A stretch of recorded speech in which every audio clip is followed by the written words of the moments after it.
And they are ready to go. Let's get it going. Here we go. The first game of McSMASH 8. I'm excited. I'm so excited. I don't know what to expect. I mean, it's a brand new. Here we go. And now in the box there, in the orange box, bottom left, you have Steve. Bottom right box, you have Pancho. All right, we're getting right into it. They chose a triplat. They go for Battlefield. I'm guessing maybe they didn't want to start Final Destination, so they have a little bit more real estate for 4 players on the screen. That is correct. There's a lot going on already. I mean, they're really just getting into it. Yep. What I'm interested in what I'm mostly paying attention right now is that Team Blue, the blue side, Joeanna, they are close range fighters, and I feel like with the Zelda, RR Machos could be, playing a more longer distance with the Zelda. So I'm curious how that pans out. If there's going to be like a certain focus there. Yep. Bowser wants to get in close and wreak havoc. Zelda wants to keep distance. And so far, that Bowser is wreaking havoc. That is, in fact. Oh, and an excellent follow-up. We're already seeing great team play from the mainstays, Team Joeanna. And that's just what you'd expect from people who've been here since McSMASH 3. Yeah, they've been around.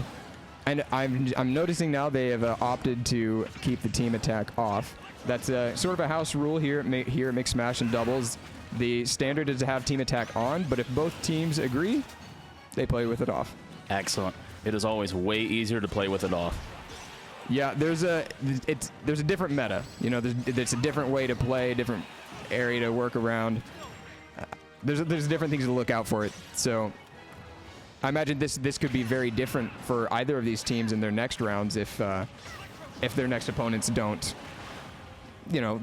want the team attack off. Yeah.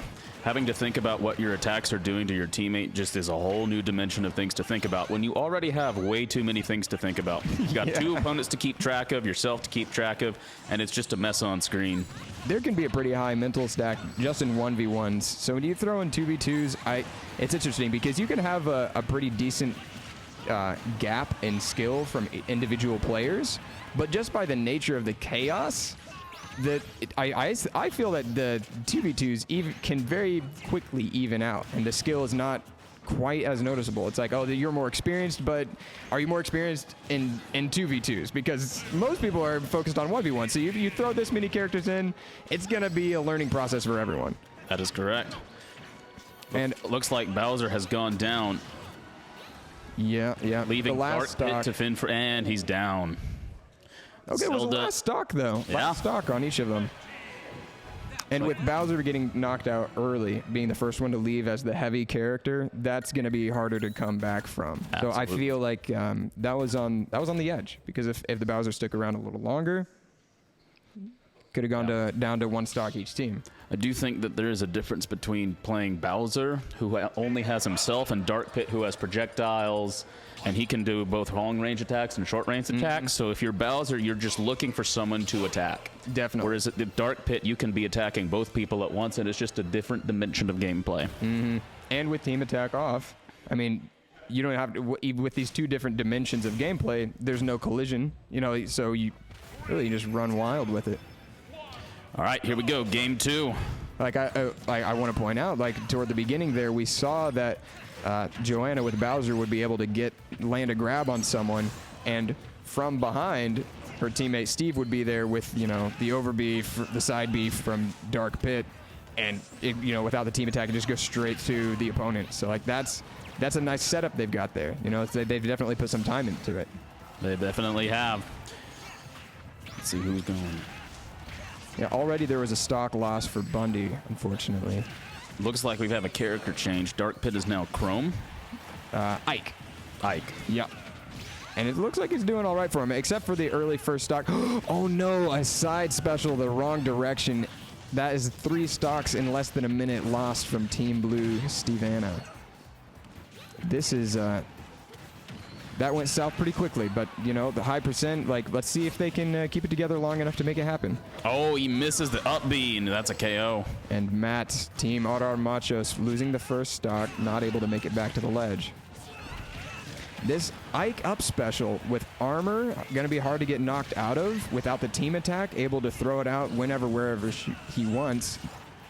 But another SD from Joeanna. This is a tough one. Blue is down to their last stock for both characters.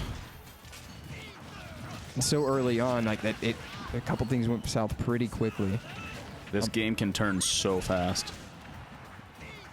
Ike is just spamming the up B to pressure wow, Zelda. that's enough to kill. And now just down to one stock. This is a tough one. She's having a hard time finding her way down. Finds a kill. That's how they start. JoJo's got the down B on Pat, but Zelda counters and it is over. That was a tough final game to see just like that. And with these first rounds, until we make it to top 4, it's best of 3.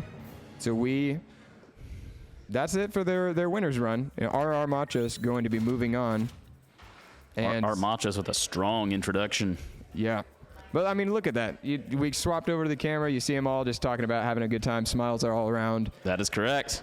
You love to see it. If you're not here, you should have been here.